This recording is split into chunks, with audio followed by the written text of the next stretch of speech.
ஐந்து கரத்தினை ஆனை முகத்தினை இந்தின் இளம்பரை போலும் ஏற்றினை நந்தி மகந்தனை நாண கொழுந்தினை புந்தியில் வைத்தடி போற்றுகின்றேனே. கன்னிராசி நேயர்களே, உங்களுக்கு தை மாதம் எப்படி இருக்கப் போகிறது என்று பார்ப்போம். காலபுருஷனுக்கு 6ஆம் இடம் கன்னிராசியாகும். இதன் அதிபதி புத பகவான் ஆவார். வித்தைக்காரகன் புத்திக்காரகன் என சொல்லப்படும் புதன் பகவான் இங்கே ஆட்சி உச்சம் அடைகிறார்.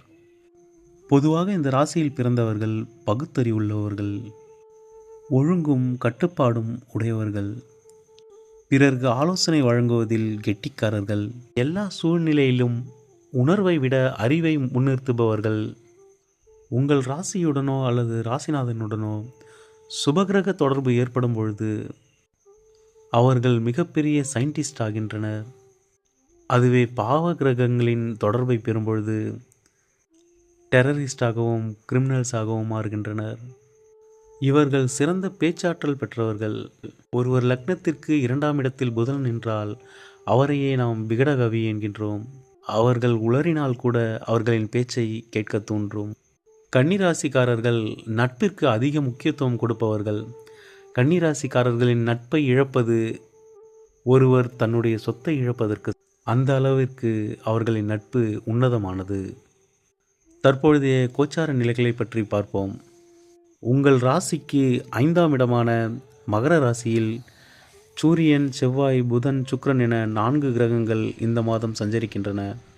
6ஆம் இடத்தில் ராகு பகவானும் 7ஆம் இடத்தில் சனி பகவானும் சஞ்சரித்து வருகின்றனர். 10ஆம் இடமான மிதுன ராசியில் குரு பகவான் வக்ர நிலையில் சஞ்சாரம் செய்கிறார். 12ஆம் இடமான அயனசயன ஸ்தானத்தில் கேது பகவான் சஞ்சரித்து வருகிறார்.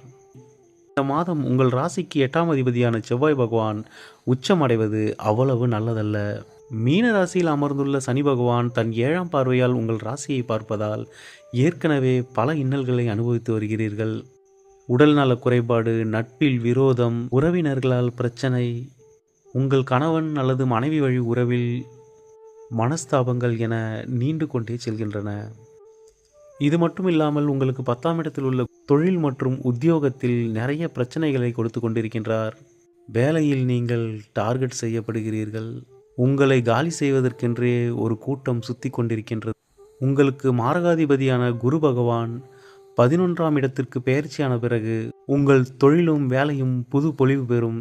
வேலையை இழந்தவர்கள் மீண்டும் நல்ல வேலைக்கு செல்வீர்கள். பதவி உயர்வு, சம்பள உயர்வு போன்றவை உங்களுக்கு கிடைக்கும். குறைந்தபட்சம் குருவின் பெயர்ச்சி வரை காத்திருங்கள். மே மாதத்திற்கு பிறகு குரு பகவான் உங்களின் 11ஆம் வீடான கடகராசியில் உச்சமடையப் போகிறார். அவரின் பெயர்ச்சிக்கு பிறகு உங்கள் அனைத்து பிரச்சனைகளும் ஒவ்வொன்றாக முடிவிற்கு வரும். உங்கள் ராசிக்கு 6ஆம் இடத்தில் உள்ள ராகு பகவானால் நீங்கள் நன்மையையே பெறுவீர்கள். எந்த பிரச்சனை, கோர்ட் கேஸ் என எந்த வகையான சிக்கலாக இருந்தாலும் அதில் இறுதியாக வெற்றி பெறுவது நீங்களாகத்தான் இருக்கும். இந்த மாதம் முழுவதுமே புதன் பகவான் சூரிய பகவானால் அஸ்தங்கப்பட்டு சஞ்சரிக்கின்றார். உங்கள் ராசி அதிபதி, 2ஆம் அதிபதி, 9ஆம் அதிபதி, 10ஆம் அதிபதி என அனைத்து ஸ்தானங்களும் அஸ்தமப்பட்டுள்ளன. எனவே இந்த மாதம் எதிலும் கவனமாக இருங்கள்.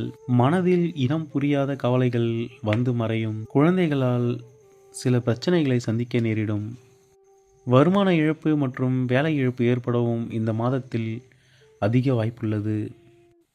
குருவின் பார்வை உங்கள் குடும்பஸ்தானமான தனஸ்தானத்தில் விழுவதால் உங்கள் குடும்ப சூழ்நிலையானது சமாளிக்கும் அளவிலேயே இருக்கும்.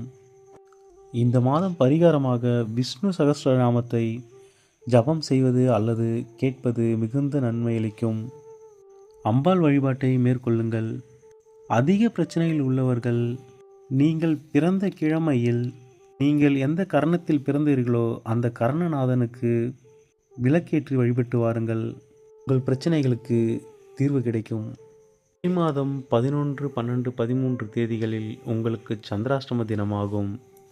இந்த சந்திராஷ்டம தினத்தில் நீங்கள் பயணங்கள் மேற்கொள்வதை தவிர்த்து விடுங்கள். தவிர்க்க முடியாத பயணத்தை மேற்கொள்ளும் பொழுது விநாயகரை வணங்கி பயணத்தை தொடங்குங்கள். யாரிடமும் வாக்குவாதம் செய்யாதீர்கள். புதிதாக தொடங்கும் எந்த ஒரு செயலையும் சந்திராஷ்டம தினத்தில் தொடங்காதீர்கள். இந்த மாதம் அனைத்து விஷயங்களிலும் மிகுந்த கவனம் செலுத்துங்கள். கன்னிராசி நேயர்களே, இனிய பொங்கல் நல்வாழ்த்துக்கள். நன்றி.